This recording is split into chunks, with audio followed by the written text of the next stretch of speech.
खासतौर से interrogative sentence, आप किस तरह से सिंपल पास्ट टेंस के हिंदी सेंटेंसेस को इंग्लिश में ट्रांसलेट कर सकते हैं, आप लोग इस वीडियो में सीखेंगे। तो आप सभी इस वीडियो को बिल्कुल शुरू से अंत तक जरूर देखिए, थोड़ा सा पेशेंस बना कर रखिए। हम लोग सभी जानते हैं कि इंट्रोगेटिव सेंटेंस दो तरह का होता है। एक में क्या बिल्कुल शुरू में होता है, जैसे क्या आप स्कूल गए थे, और एक इंट्रोगेटिव सेंटेंस WH क्वेश्चंस जैसे वेयर, व्हाट, व्हेन, व्हाई, इन सभी क्वेश्चन वर्ड से शुरू होता है, जैसे कल आप कहाँ गए थे। तो इन दोनों तरह के सेंटेंसेस को आप कैसे इंग्लिश में ट्रांसलेट कर सकते हैं, मैं आप लोगों को बताने जा रहा हूँ।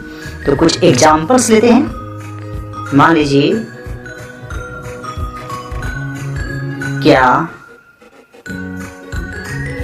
कल आप स्कूल गए थे।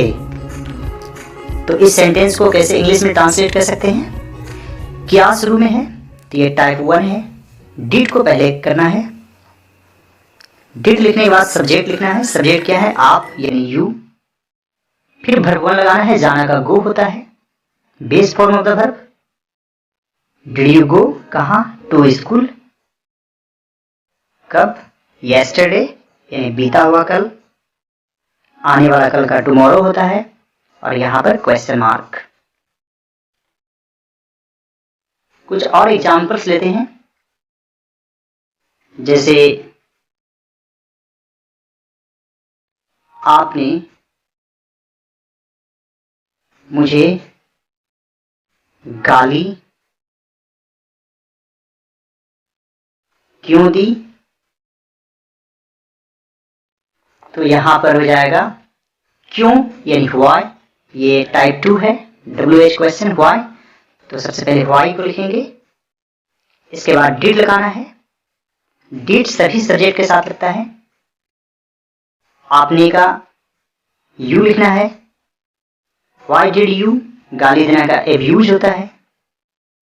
और मुझे का मी, मी क्या है, object. Why did you abuse me, आपने मुझे गाली क्यों दी।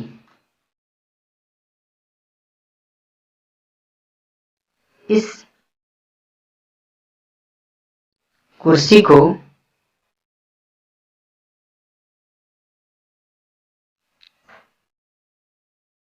किसने तोड़ा। इस सेंटेंस को आप इंग्लिश में किस तरह से ट्रांसलेट कर सकते हैं। तो किसने का सबसे पहले लिखेंगे हु, और इसमें जो है डिड नहीं लगेगा, इसमें हु ही सब्जेक्ट है।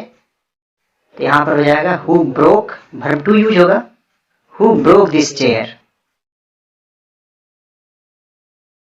ये थोड़ा सा अलग है, इसमें डिड क्यों नहीं लगा, क्योंकि यहां पर जो सब्जेक्ट है, सब्जेक्ट का काम ही हु कर रहा है, हु ब्रोक दिस चेयर। कुछ और एग्जाम्पल्स हम लोग लेते हैं। मान लीजिए, कल आप मेरे जन्मदिन पर क्यों नहीं आए। कल आप मेरे जन्मदिन पर क्यों नहीं आए। तो यहां पर क्वेश्चन वर्ड क्या है, क्यों। तो सबसे पहले क्या करना है, वाई लिख देना है, और उसके बाद क्या लगाना है, डिड। देखिए यहां पर वाई डिड, इसके बाद सब्जेक्ट आप यानी यू। उसके बाद नॉट लगा देना है यदि सेंटेंस में नहीं रहता है। तो यहां पर आप डिडंट भी यूज कर सकते हैं, वाई डिडंट यू या वाई डिड यू नॉट। आना का कम होता है, why did you not come, मेरे जन्मदिन पर, ऑन माई बर्थडे।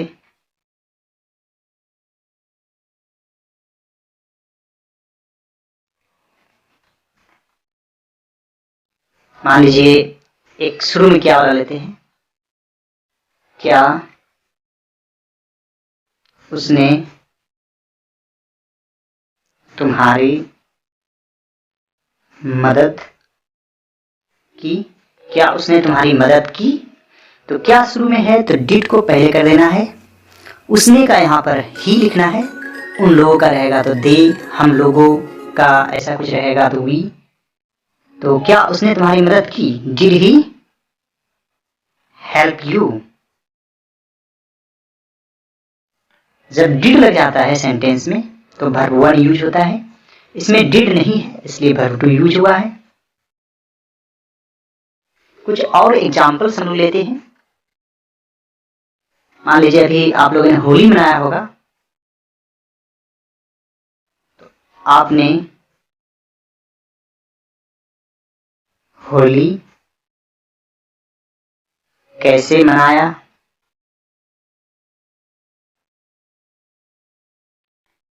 तो कैसे का क्या होता है, हाउ। उसके बाद क्या लगाना है, डिड। आप लोग सभी मेरे चैनल को जरूर सब्सक्राइब कर लीजिएगा। इसी तरह से आप लोगों को सीखने का मौका मिलेगा और आप 100% सीखेंगे। आपने होली कैसे मनाया, हाउ डिड। यहाँ पर सब्जेक्ट क्या है, आपने यानी यू हो जाएगा। हाउ डिड यू, मनाना का होता है celebrate. How did you celebrate Holi.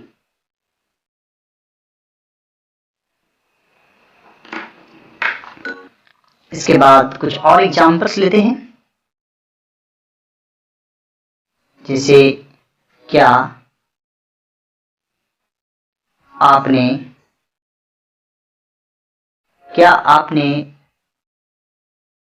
इस बारे में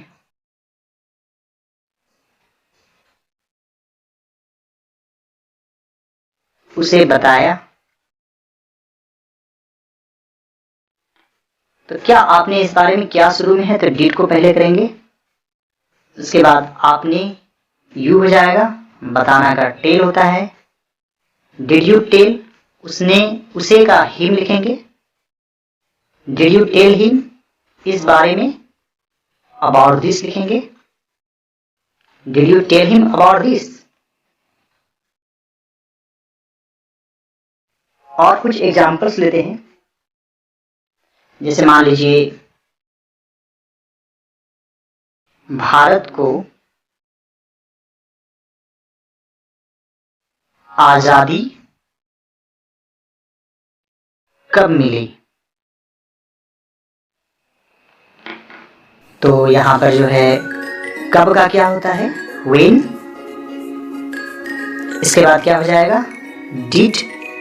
व्हेन डिड, सब्जेक्ट क्या है, India. When did India get freedom. यहां पर गेट होगा वर्ब वन क्योंकि डिड लगा हुआ है। जब डिड का प्रयोग करते हैं तो हमेशा base form of the verb यानी वर्ब वन लगता है, और जब डिड नहीं लगता है तो वर्ब टू। अब इसका आंसर मान लीजिए देना पड़े कि भारत 15 अगस्त 1947 को आजाद हुआ, तो यहाँ पर आंसर में लिखना पड़ेगा India got freedom on 15th of August in 1947। तो आंसर में आपको हमेशा वर्ब टू लिखना पड़ेगा। जैसे इस कुर्सी को किसने तोड़ा, हु ब्रोक दिस चेयर। तो इस कुर्सी को मैंने तोड़ा, तो आई ब्रोक दिस चेयर। जैसे कल आप कहाँ गए थे, मान लीजिए एक और एग्जाम्पल्स लेते हैं। कल आप कहाँ गए थे। तो कहाँ का लिखना है वेयर, फिर डिड लगा देना है, सब्जेक्ट यू हो जाएगा। Where did you go yesterday. अब मान लीजिए इस प्रश्न का आपको जवाब देना है, where did you go yesterday, कल आप कहाँ गए थे। तो कल मैं रांची गया था। तो आप इसका आंसर कैसे लिखेंगे, तो यहाँ पर डिड तो नहीं रहेगा आंसर में, तो वर्ब टू यूज करना पड़ेगा। I went to Ranchi. देखिए क्वेश्चन में गो रहेगा लेकिन आंसर में वर्ब टू, गो का वेंट चेंज करना होता है। तो कई लोग जो है समझ लेते हैं कि जैसा क्वेश्चन है वैसा ही आंसर देना है। जैसे where did you go yesterday, तो आई गो टू रांची कह देते हैं, जबकि वहां पर होगा आई वेंट टू रांची। चलिए आज का आखिरी सेंटेंस लेते हैं। मान लीजिए तुम्हें क्या हुआ। बहुत छोटा सेंटेंस है, हम डेली यूज करते हैं हम लोग। तुम्हें क्या हुआ, तो होना का हैपन होता है, यहाँ पर लिख देंगे what happened to you, what happened to you. So दोस्तों, उम्मीद करता हूँ कि यह वीडियो आप लोगों के लिए बहुत ही मददगार साबित हो रहा होगा, और इस तरह की खास जानकारी के लिए आप लोग सभी मेरे चैनल को जरूर सब्सक्राइब कर लीजिए और टीन्स के प्लेलिस्ट में जाइए, वहाँ पर बहुत सारे वीडियोज मिलेंगे और सभी दोस्त मेरे वीडियोज को पसंद कर भी रहे हैं। आप भी कीजिए और मेरे चैनल को सब्सक्राइब भी कीजिए। Alright friends, thanks for watching.